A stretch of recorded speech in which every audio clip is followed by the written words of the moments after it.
Okay, welcome back in the second episode. Quite important one because it's all about sanitation, sterilization, whatever you want to call it.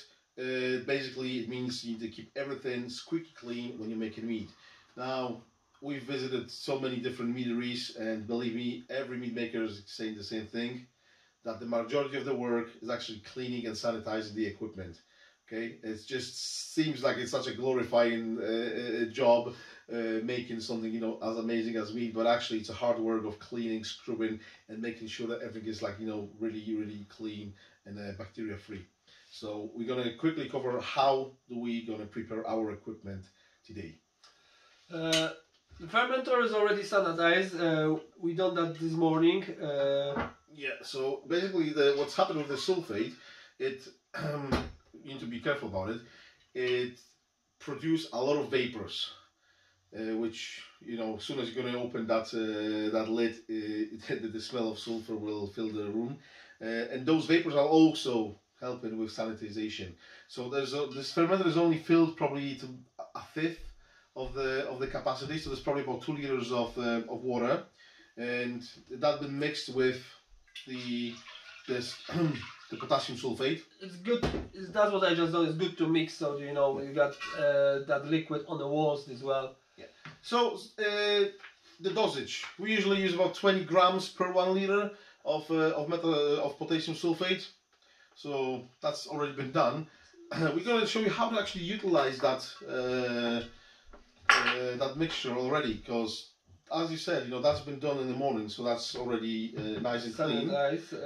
So we can reuse that solution and put everything we need to sanitize. So we're going to put our spoons, a scoop, yeah. I'm gonna do it down on the end. Yeah, the big spoon, the big sink panel.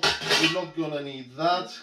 We might need that. We may need that. And the rest not necessary, because they're gonna be only ones used. That can be open in here.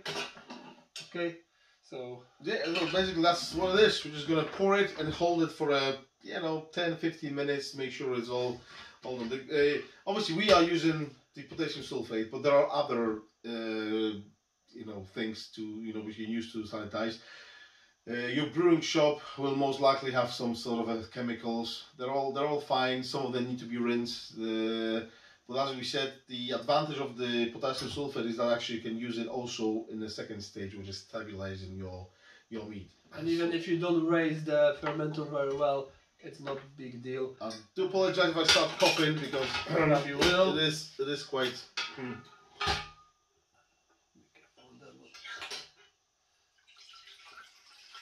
So we just cover all equipment by that water with. Another way to sanitize everything is boiling water.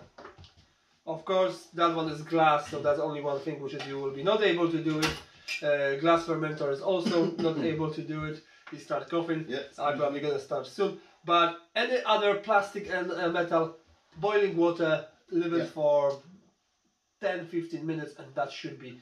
Now, I used to use boiling water to sanitize my fermenter, not like that one, but the 1 gallon, the 5 liter demijohn.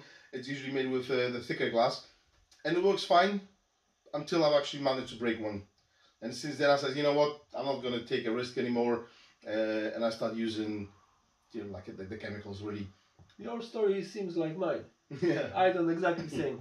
I was using boiling water till the first moment that happened, and then I stopped. So that was sanitized. We leave that for an hour, about 15 minutes, and then we start prepare our yeast starter. Stay tuned for episode 3.